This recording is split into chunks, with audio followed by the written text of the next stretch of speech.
While everyone is different, most people prefer warm weather, but some don't. Some find the heat to be a little too much, so they prefer to hang out in a more chilled environment.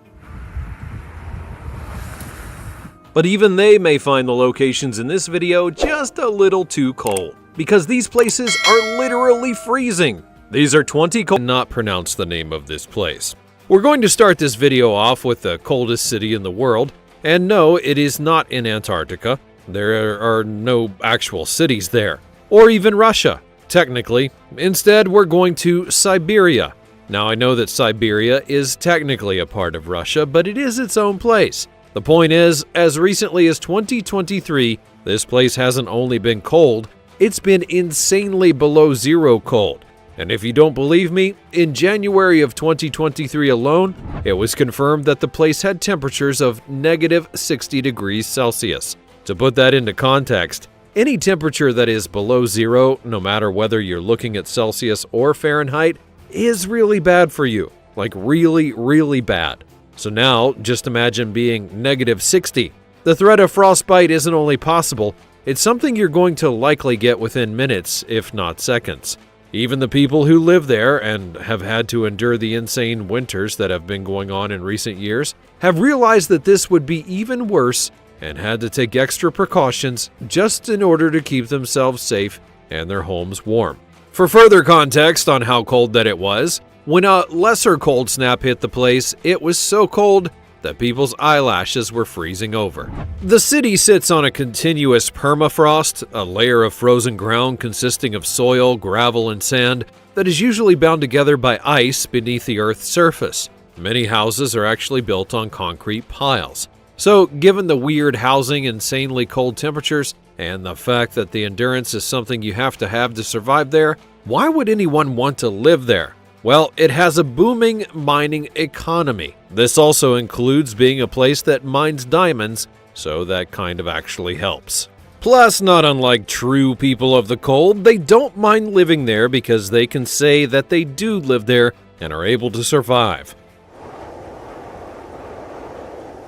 There are over 300,000 citizens in the place, and apparently it's actually growing. There are even people who visit this place on the tourism front. Yeah, people purposely go there to freeze to death.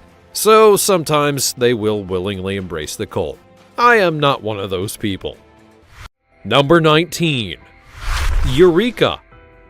Now, I love this show on Sci-Fi Network. You remember it, right? About a sheriff who accidentally found a government-funded think tank city where all sorts of scientific madness happened. He had to be the one to stop it, and in one episode, he even had to stop a cold storm from coming in. Well, this is actually not about that show, but if you do live in Eureka, Canada, you have to get used to things being not so great during certain parts of the year. Not only is this a place that can drop down to negative 40 degrees Celsius, but it doesn't even get sunlight during a third out of the year. Can you even imagine your life without sunlight for all of those months? Well, these people can, though unlike the last city, this one has a much smaller population. Located on some island near the 80th parallel, Eureka sits well above the Arctic Circle. Founded in 1947, the tiny research base hosts a rotating population of about 8 and receives supplies by air roughly once every 3 weeks. Diesel generators power the complex. So yeah, it's not perhaps a true town as it is a settlement. And like the television show, this place was built to do scientific research, which can be incredibly difficult when things keep getting frozen over and you can only expose yourself to the cold for a few minutes before risking bodily harm. And so, given that they're basically inside the base all the time, how do they stay sane? Well, it helps to come prepared and keep yourself busy.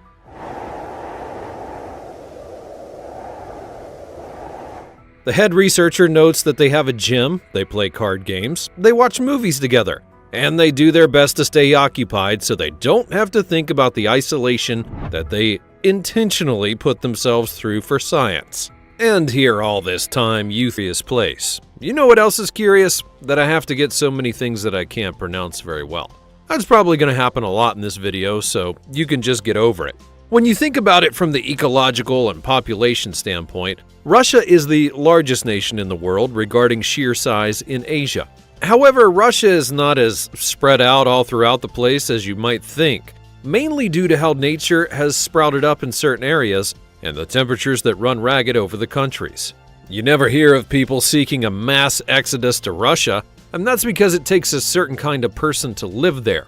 If you don't believe me, then let's have a look at this place, one that has literally been labeled the most miserable place in the world.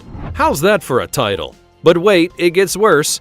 With a population of about 1,400 as of 2014, it's part of an area that's dubbed Stalin's Death Ring.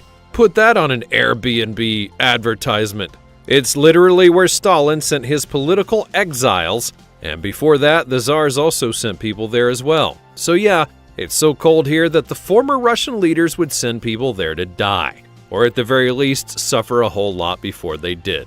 In fact, the place is so absolutely miserable that according to its mayor, people actually take their lives here each and every year. That's not only miserable, but it's also horrifying all the time. Now, I'm not going to regale you with some of the notes that have been left from people, but it does just go to show how hopeless that they were in this frigid life and place before they perished.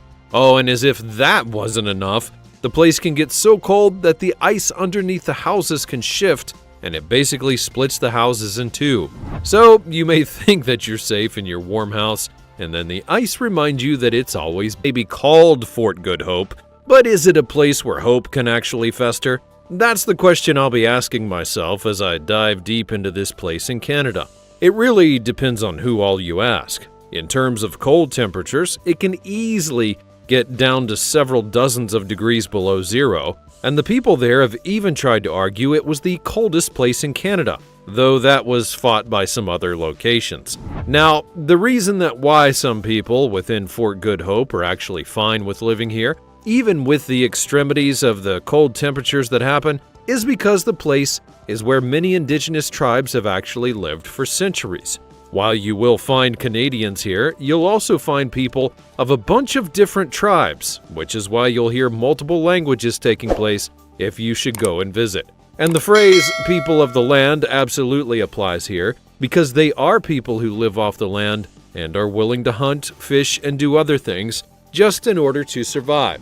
So if nothing else, it proves how resilient the people are to not only live here, but also to endure it, and to endure it for quite a long time. Another thing to note is because of how cold and remote that the place is, if you do wish to get there, the only easy way is to go and fly a plane to the location.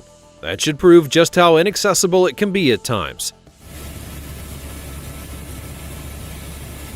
So, is there hope at Fort Good Hope? Well, sometimes you just have to look for your own kind of hope and make it work for yourself. A guess at what area I'm going to talk about next? I mean, you can make a guess, it's not really that hard. Here's a hint, look at the first word in the title that I talked about. Yes, I'm going to Greenland. I'm so proud of you for guessing correctly. Many of you have likely had immediate thoughts about Greenland, including, heck no, I'm not going there, which is really a fair thing to say. Despite it being called Greenland, it's not even green at all. That was a trick by the Vikings and others for people who do go there, instead of nicer locations like Iceland.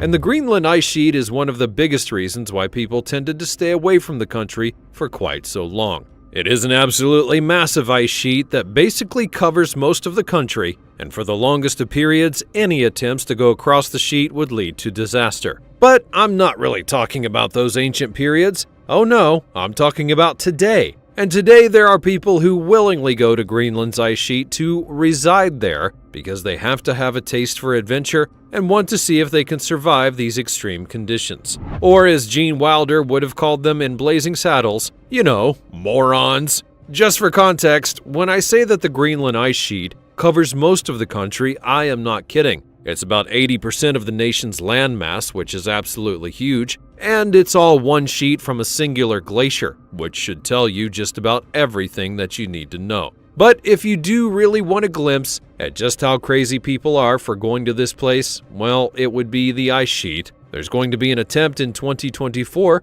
for cyclists to go from one end of the ice sheet to another. Yes, it is real, and it is more than likely pretty stupid. But if they want to basically break their bodies trying to cycle across the ice, I'll just grab my popcorn and watch them suffer. But now we're going to a place that many of you probably expected would end up on this list. Not sugarcoating it, Antarctica is the coldest place on Earth, having temperatures that put the past cities and towns I've talked about to shame. And that's a big reason why there aren't any true cities or towns there. It's just too cold to even try and inhabit long term, outside of a few small groups at places like Vostok Station. Yes, it is a research station that you can find on the continent, and yes, Antarctica's a continent, don't forget that. What may surprise you the most, though, is not only was this station founded in 1957, but it's located well inside of the border.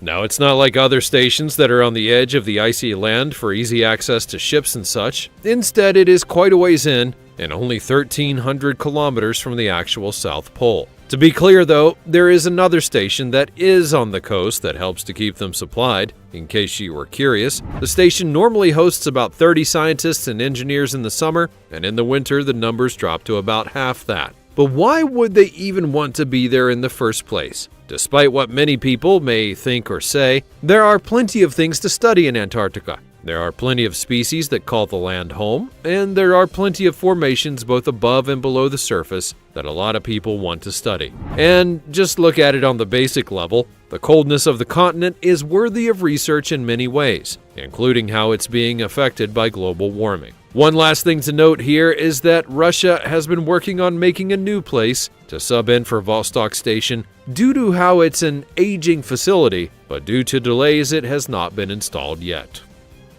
Number 14, 60 degrees Celsius. At that temperature, exposed skin would freeze in less than 3 minutes, drastically increasing the risk for frostbite, hypothermia, and death. So yes, be grateful that you weren't there for that cold snap. But do you want to hear a twist in that tale? One of the reasons for it being so cold was that a cold front was blown in from Siberia. Yes, the place where it gets just as bad, if not worse, decided, hey, let's go and ruin some fun for the Canadians. And then that proceeded to make the coldest day in the nation's history. That's just mean. You want another twist?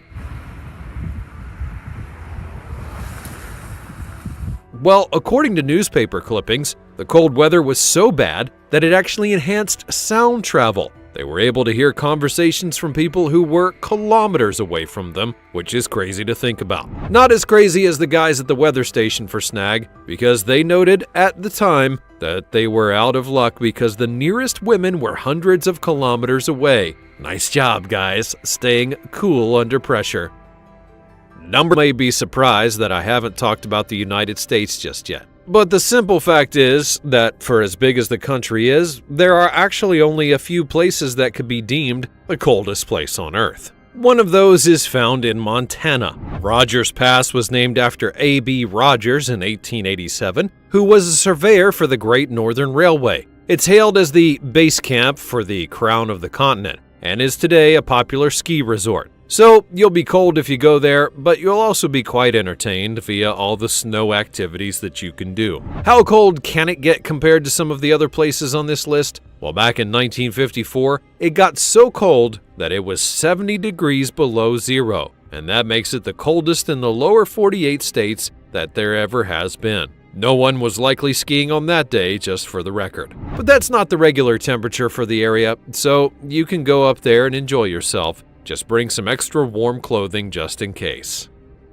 Number is going to be interesting to talk about for several reasons. The first is that it's the first capital city I've talked about. Can you guess what nation that it belongs to? Well, in case you didn't guess it, it's actually Mongolia. Not only is it the capital, but it's the most populated place in the entire nation. And you would think that given its high status, it wouldn't be in a place where it can get rather cold. I mean, after all, only certain places have cold capitals, right? Except that it can get quite frigid in Mongolia. So much so that it's been dubbed the coldest capital in the world, which is shocking when you think about how other nations like Siberia, and Russia get to be that way. It's so cold there that people tend to arrive during the spring and summer months, enjoy the place while it's warm, and then they get the hell out of Dodge before it gets cold. I mean, how cold are we saying? Well, negative 40 degrees Celsius cold, in fact. No doubt their being landlocked to Russia and Siberia helps with these cold temperatures, and their winters are not exactly short. They tend to go quite a while, which is why people are so eager to leave when the winter months show up. Those are some smart people. It's not surprising that the place is on the list, and it will show up again, because this place not only has Russia and Canada as its neighbors, but due to its proximity to the Arctic Circle, it can get all sorts of cold snaps and blasts that put all of its citizens on notice. And even places like Denali National Park is not immune to the intense cold of the region. Now, it doesn't help that the park is centered around a rather tall mountain in Denali, and it helps to make it a subarctic climate via official charts. It has an annual extreme temperature of negative 38 degrees Celsius, and it likely gets even more cold than that. Yet, it doesn't help that the place also has long winters, and anything that grows there has a rather short season to try and make things happen. Ironically, it can get very warm in the summers, showing that the weather can be quite unpredictable. During a prehistoric period, the region was said to be nothing but ice, and it kind of makes you glad that things have improved. And if it gives you any kind of perspective, the temperature at the time of the writing of the script for this video was well below zero. Number 10, known as the icebox of the nation. Well, if you're in or around International Falls, Minnesota, within the United States, you'll know the answer to that. It means that your home is so cold that there are over 100 below zero days every single year. For context, in the entire year of 2023, I had just about 3 or 4 days below zero where I live, and it was kind of miserable. So now just imagine having entire months basically being below zero. No, thank you. And yet, not only do the International Falls people revel in this kind of cold, they actually make a game of it. They legit have the icebox games where they play things like frozen turkeys, located a bit north of Fairbanks, and the former mining town is the location of one of the coldest temperatures in the United States. In January of 1971, the recorded temperature was negative 62 degrees Celsius, which puts it on par with some of the really cold places that I've talked about. Part of the reason for its cold temperatures is that it's within the Arctic Circle, so it's almost a requirement for it to be freezing. The irony here is that while we the people would be quite frozen within this place for most of the year, the wildlife here thrives. And you can see many species of bear operated by the Russians. This one is controlled by the United States, though I'm pretty sure that everybody freezes in the same way.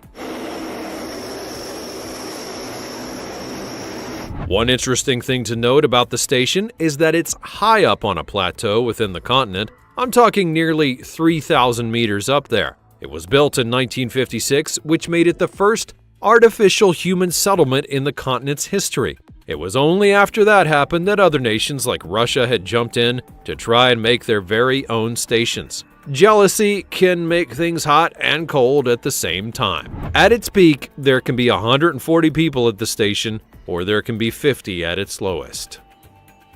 Number 7. Nur Sultan. Look, when you're on vacation, that you should listen to those people. Regarding this one, it's another capital city, which this time is in Kazakhstan. The summer months here are the best time to visit, because when winter sets in, the cold is going to want to drive you out. But how cold does it get there? Well, it is not as cold as Mongolia. However, it can get to below 50 degrees Celsius at its worst. One of the likely reasons for this cold time is because of the terrain around it. It's been noted to be rather flat and glassy, which doesn't help when you have sweeping winds bringing in colder and colder temperatures. In fact, Nur Sultan is hailed as one of the coldest capital cities out there, only behind Mongolia. Number 6. Fort Selkirk. And definitely have it rough. And the thing that makes it so incredibly cold is its long and dry winter. I mean, if I haven't made it clear yet, I'm in some pretty cold places with this video. The fort's coldest day was allegedly below negative 60 degrees Celsius, but there is some dispute about that due to where the thermometer was actually placed. I'm not joking either. Some people can be really fickle when it comes to where they want their sources of information. Anyways, another reason you may not want to try and visit this place is because it's really hard to get to. You can only reach it by boat or plane, and I have a feeling that the cold is part of the reason for that. Number 5. Talked about a little while ago, the one that was the coldest place in Russia. Well, here's the second coldest place, and it has quite the rivalry with its miserable partner because they battle to see who has the coldest temperatures of the set. And when that is what you're fighting over, then you may really have some problems. And I don't just mean the cold.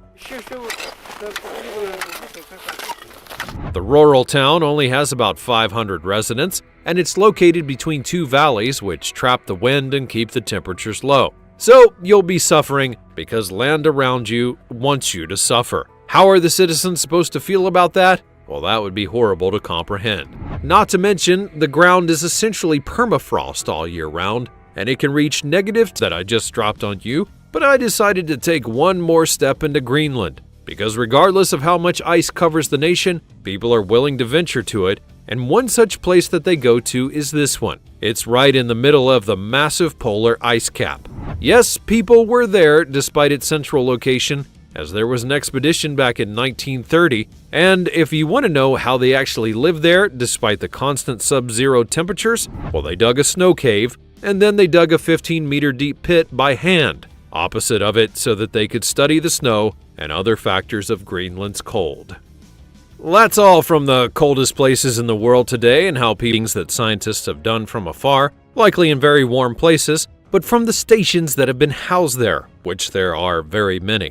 One station from the 1960s that is not active anymore was Plateau Station, and that'll be the focus of this one because it was the one that had once had a temperature reading of negative 73 degrees Celsius. That is the absolute coldest that we've had on this list. I checked before stating that, for the record. And you can bet that the people in this station were not going outside at all during that period. While it's not active anymore, it did help to give some insights into what weather patterns in Antarctica were like. But I could already tell you, they were cold. Very, very cold. Why Stanley, Idaho is on this list, because its location in the state helps to ensure that it is cold quite often. You see, it's a town of just 100 people that happens to be surrounded by mountain ranges, meaning that all of that cold air and weather that those mountains bring gets pushed down into the town, and they can't exactly get away from it. It's true that they don't get as cold as some other places I've talked about, but would you really want to be in a place that can get to negative 47 degrees below zero? Probably not. Number 2. Dome Fuji. Now I'm going back to Antarctica for one last time on this list, and I have saved the best for last. Because this list is about the coldest places in the world to live, but that doesn't mean that you would want to live in some of these places. And Dome Fuji in Antarctica is one such example of that. Back in 2010, satellite readings of the area unearthed something rather disturbing. The area in this massive ice zone was so cold that it broke all of the records. Today, were we? Yeah. We're like... How cold was it? Negative 93 degrees Celsius.